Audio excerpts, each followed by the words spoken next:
Friends, welcome back to my channel. இப்போ நம்ம என்ன பார்க்க போகிறோம் அப்படின்னா, தக்காளி சட்னி தான் நான் வைக்க போகிறேன். அதுக்கு வந்துட்டு நான் பெரிய பல்லாரி 4 எடுத்திருக்கேன்.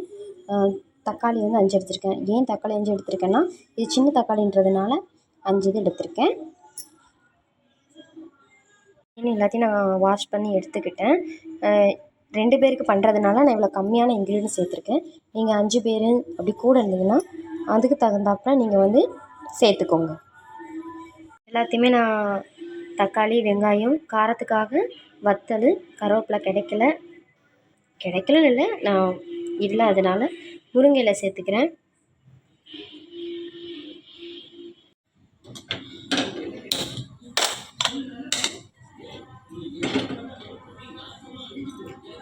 பேன் வச்சுட்டேன்.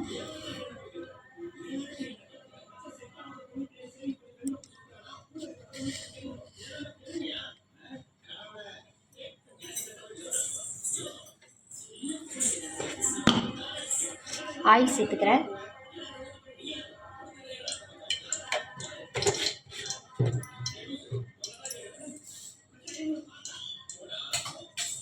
எண்ணெயில் பொரித்து வந்து எடுத்தோம்னா நல்லா காரமாக இருக்குன்றதுக்காக வத்தல் வந்து ஸ்டார்டிங்கே சேர்த்துக்கிறேன்.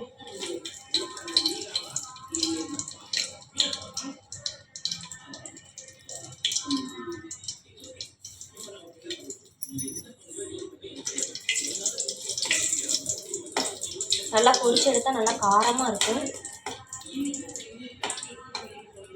அதனால் தக்காளி சட்னிக்கு ஸ்டார்டிங்கே வந்து காசுக்காக ஒரு 3, நீங்கள் நிறைய பேர் ஒரு 5 பேருக்கு சமைக்கிறதா இருந்தால் கூட போட்டுக்கோங்க, இல்லை உங்களுக்கு காரத்துக்கு தகுந்த மாதிரி நீங்கள் போட்டுக்கோங்க, நல்லாயிருக்கும். இப்போ அதே பேனில் கொஞ்சமாக உளுந்து சேர்த்துக்கிறேன், முருங்கை சேர்த்துக்கிறேன்,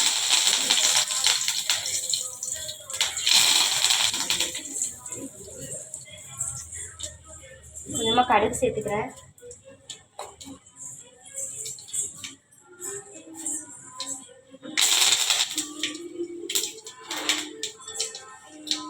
ஏற்கனவே வெட்டி வச்சுருந்த ஆனியன் சேர்த்துக்கிறேன்,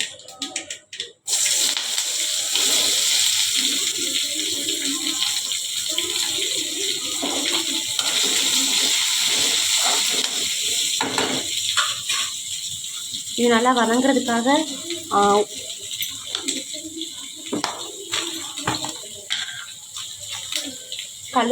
கல்லுப்பு சேர்த்துப்பேன்.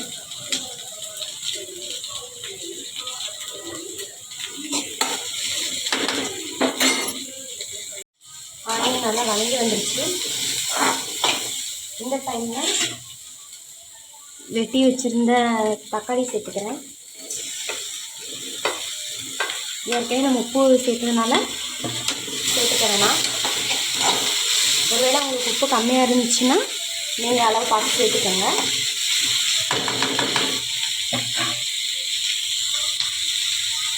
வேறு இதில் எதுவுமே எக்ஸ்ட்ராவே போட வேணாம். சிலர் வந்து கொஞ்சம் காரத்துக்காக வத்தல் பொடி சேர்த்துப்பாங்க. உங்களுக்கு வேணும்னா நீங்கள் வத்தல் பொடி சேர்த்துக்கலாம்.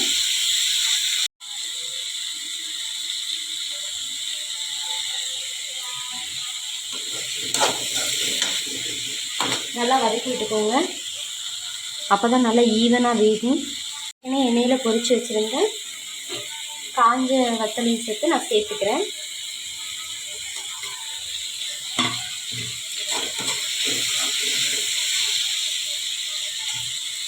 இந்த இடத்துல உங்களுக்கு பார்த்தாலே தெரியும் தக்காளி நல்லா மசிஞ்சு வந்துருச்சு.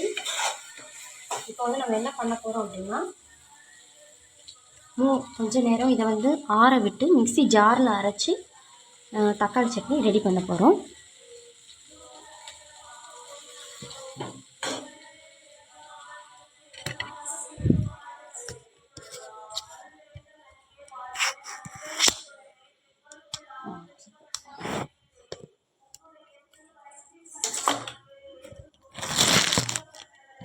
இப்போ பார்த்திங்கன்னா தக்காளி சட்னிக்கு நம்ம வதக்கி வச்சுருந்த எல்லாமே நல்லா ஆறிடுச்சு.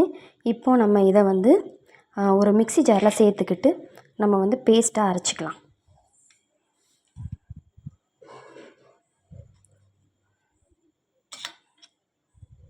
மிக்ஸி ஜாரில் எல்லாத்தையுமே நான் எடுத்து வச்சுக்கிட்டேன். இதே மாதிரி நீங்களும் நல்லா ஆறுனதுக்கப்புறம் மிக்ஸி ஜாரில் போட்டு அரைக்கிறதுக்கு ரெடி பண்ணி வச்சுக்கோங்க. இப்போ நீங்களே பார்ப்பீங்க, நல்லா பைன் பேஸ்ட்டாக நான் தக்காளி சட்னியை வந்து அரைச்சி எடுத்திருக்கேன். இது ரொம்ப சிம்பிளாக தான் இருக்கும், செஞ்சு பாருங்கள். தக்காளி சட்னி ரெடி ஆகிட்டு, இது தோசை சப்பாத்தி எது கூட வச்சு சாப்பிட்னாலும் ரொம்ப அட்டகாசமாக இருக்கும். ட்ரை பண்ணி பார்த்துட்டு நிச்சயமாக நீங்கள் கமெண்ட்ஸில் சொல்லுங்கள். இதே மாதிரி மோர் வீடியோஸ் பார்க்குறதுக்கு என்னோடய சேனலை சப்ஸ்கிரைப் பண்ணி சப்போர்ட் பண்ணுங்கள். பாய்.